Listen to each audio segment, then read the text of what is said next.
I'm doing this video to explain to you the necessity and why it's always a good idea of mocking things up before you go to try to actually install everything. And you can see the car is in absolutely no fit shape to be put back together. That's not what we're showing here. Quite the opposite. Mocking up is fitting things together to make sure it's all going to clear. And what's happened here is it's clear that it's not going to clear. Let me explain what's going on. First of all, I've got the engine hoist here connected up, and I've got the strap there to level the engine out. It was leaning with the top slightly toward the driver's side, so this is holding it level. Now, coming up here to the front, you'll see that there are two sets of belts, or two belts, and the top pulley here, this is the governor. Now, you don't need that on a car. That was on the Combine, but I haven't taken it off yet. Down below that is, of course, the alternator, and that's necessary on any vehicle. Now, here's the thing. With the current setup, with these two coexisting, you can see that we have a problem with clearance. The alternator is hitting the steering box, which means that the custom bracket that was made to facilitate both of these being on here clearly has to go, and I need to get a stock bracket, or I need to fab up something myself to make this work, because I need to move the alternator up higher, not necessarily as high as the governor is, but probably about level with the water pump pulley, and that will get rid of the clearance issue here. The other thing that I've noticed, and it's very, very difficult to see, I'm going to walk you around the cherry picker here, very difficult to get eye line on it, and I'm not sure even from here that I can. But for those of you who remember in past video, down below here is a plug that was used. It was a hose that was used to drain the oil when this engine was on the Combine, and that hole still exists. And I was trying to decide, should I keep the hose, should I not? Well, this makes it very clear that I need to get a plug to plug that hole, because putting the hose on there is not even slightly viable. It's nearly no clearance whatsoever. Let's see if we can see it from down below. Even here you really can't see it well. I apologize. But the truth is, there's just no clearance. There's about an inch in front of that opening, and there's just no way that I'm going to be able to reattach that hose. So I need to find some sort of fitting. It's probably going to be something meant for plumbing with that fine of a thread and that large of a diameter in order to plug that hole and make sure we don't have any oil leakage or anything of that nature. So that's the reason that we mock things up. We've got enough room for the transmission. It'll fit in between the two uprights. This is from the body on the 52. You don't see those on modern cars, but they did it back in the 50s, and I like the look of it. It helps make it look a little more legit, so I'm going to leave those on. It doesn't look like it's going to be an issue. It should clear. We also have the clearance at the top. There's enough room that the top of the transmission should clear the tunnel, and that's good news. So the reason, again, for the mock-up is to make sure that everything works, and right now we can see it doesn't. That's okay. That's why we do this stuff. And when you're Frankensteining things together, you got to expect you're going to run into those problems. So no big deal. It's just one of those things. It's something that I'm going to need to deal with. Not really a surprise. And so we are going to have to move on with that. So I'm going to pull this back out. It's not really attached to anything. It's just hanging there. I also was actually looking to see how the motor mounts on the engine, the stock motor mounts, how those were going to line up with the motor mounts that are under the already here for the 305. That was probably, I think it was a 305 that was in this car. The motor and training were already pulled when I bought the car. If you remember, the chassis is from a Caprice, and it looks like it's going to be fine. That's where the engine's going to be happy. It's where it's going to ride. Now, it is possible I can move the whole thing back, but I think if I do, then I'm going to run into clearance trouble with the transmission. And you know, we got to have room out front for the fan in front of the steering box and everything. So I think that's about as far back as I would want it to go anyway. I think we're going to be in good shape with it sitting right there. If that's going to be its home, I think we'll be good. So time to move on. But hey, just wanted to let you guys know that's where we're at. And I'm going to pull this back out, and I can start fixing those things. Take care, you guys. Have a great day. God bless.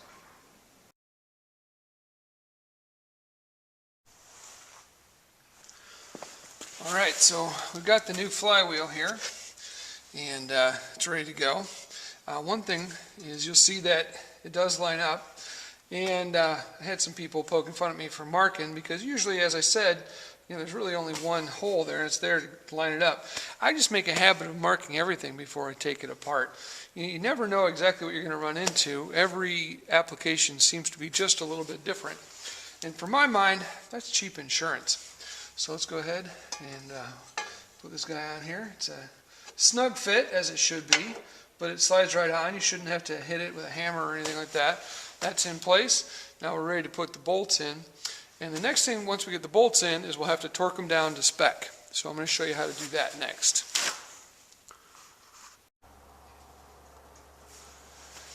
It's worth noting here that you want to be very intentional about the way you go about tightening down the bolts. For one thing, right now, these are all just finger tight. Not even finger tight yet, okay? And I could tighten them all down by hand. That would work. Of course, you can use a ratchet, but the point that I'm making here, two things. First, I want to keep them all of the similar tightness at the same time. So if I tighten this one down with a ratchet, I just want to go till it touches, just till it snugs, just till it makes contact, then stop. And then I'm going to repeat that. But here's the thing that's very important. Now, when you put a wheel onto your vehicle, you're going to want to skip. You want to go every other. So if I start with this one, I'm going to do the exact same thing. I'm going to skip one, go to this. Skip one, go to this. So I started here, skip to there, and get all three of those the same tightness.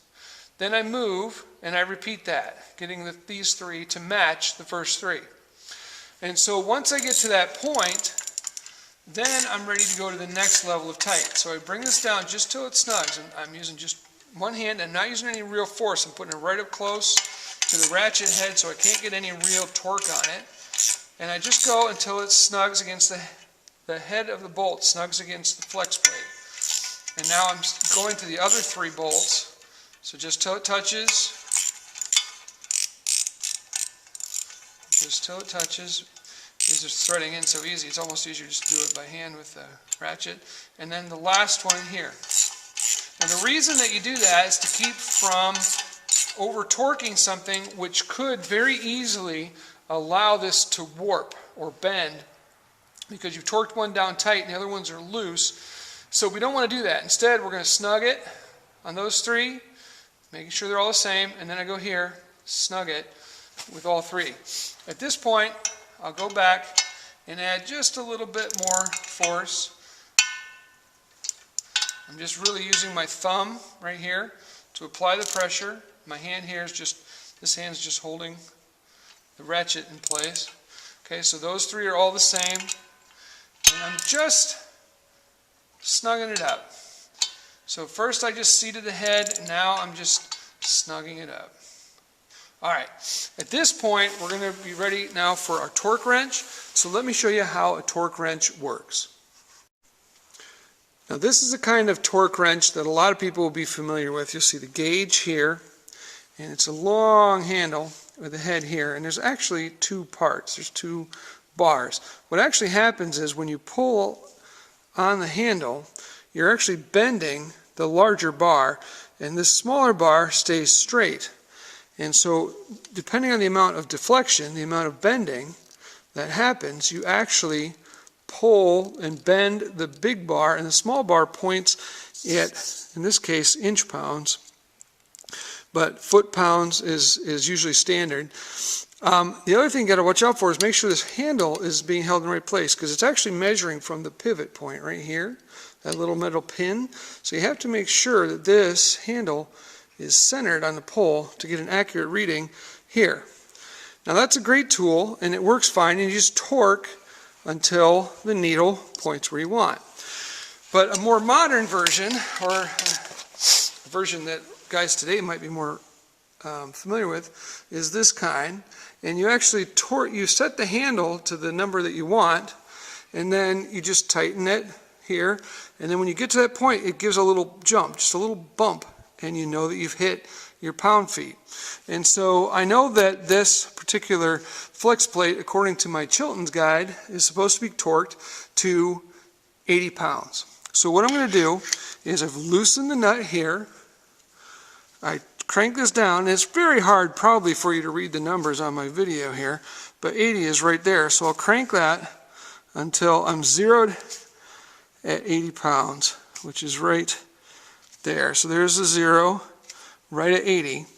And now I just put my socket on there like normal, and when I crank it down tight, it's going to give me just a little bump, just a little jump when it hits that 80-pound mark, and I know that I'm torqued down to specifications.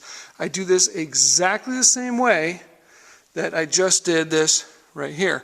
And so I'm going to start here, go those 3, get them all torqued down, go these 3, get them all torqued down, and I just do that all the way across. No big deal. You can do it. It's very straightforward. So I just start here, and I pull, and when I get to 80 foot-pounds, it just gives me a little jump, just a little jump right there, and I know that I've hit my mark.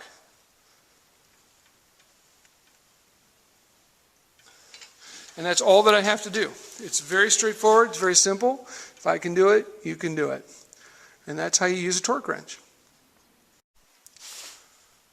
When you buy a torque converter, whether it's reconditioned, remanufactured, whatever word you want to use, or brand new, and go the route that you want to. I've seen both work really well and I've seen both fail. I personally typically go with reconditioned.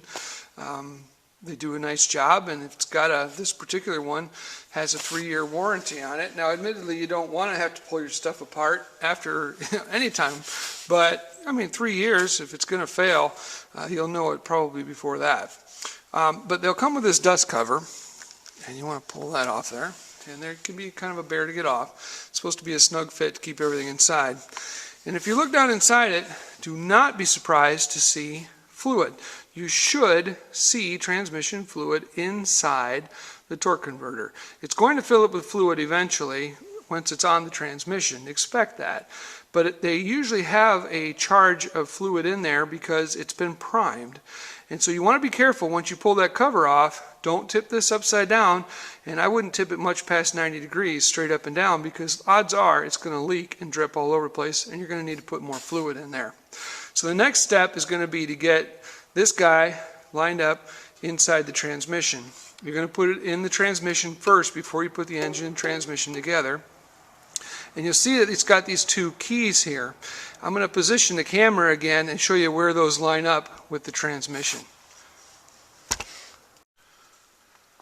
Alright, we're looking at the engine side of the transmission, and as we come in close here, look right in between the seal and this main shaft. And I apologize for the wiggle, but there's a little pin right there, and you can see the other one right there. Those are the 2 pins that you need to line up with the pins on your torque converter. On those 2 pins right there, those 2 slots need to go over those 2 pins. And I remember the very first one of these I ever tried, I didn't realize I didn't have it seated. It clunked a couple times. I thought it was in as far as it would go, and when I went to bolt it down, the housing, the bell housing, would not seat up against the engine, and I was really frustrated, only to find out that what I had done was I had attached the torque converter to the flywheel first and then slid them together, and that does not work, unfortunately. So what you need to do is you need to first get the torque converter onto the transmission, make sure everything's engaged properly, or otherwise it just doesn't work, and it's probably going to leak, and above all, it just doesn't work.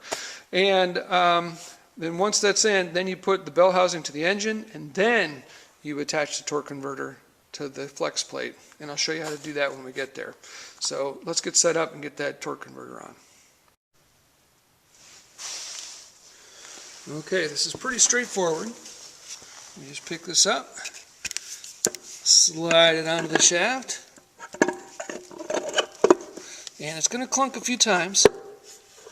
There it goes. That's it, all the way in, and you should be able to feel it, some resistance, because you're completely in against those 2 pins, and you're good to go at that point. Now we're ready to mate the transmission to the engine. Okay, so I'm ready to mount the transmission to the engine. What I like to do, you want to have one or the other static and have the other one movable. So I've got the transmission set up on blocks. It's nice and stable. It's not going to go anywhere. I'm trying to shake it. I don't even know if you can see that. It's shaking just a little bit, but it's very, very stable. What I'm going to do is I'm going to lower the engine down. And you see this little pin sticking out right here. And there's a matching one over on the driver's side of the engine.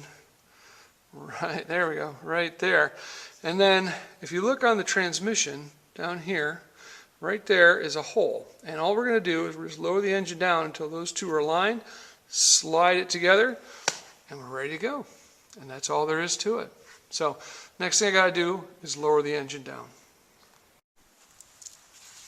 All right, so I've lowered down the engine, and you can see that the pin right here is almost lined up with the hole. The engine is on the chains, and it's hanging ever so slightly sideways. So all I've got to do is just bring that over. I can just line that right up. Slides right in. I'll go over, I'll hold that side, line up the other side by hand as well. You can see now that the whole thing is ready to seat. So all I need to do, put my bolts in, get those bad boys started, and we'll be in high cotton.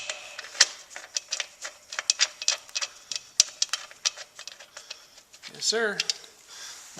And we just tighten those down.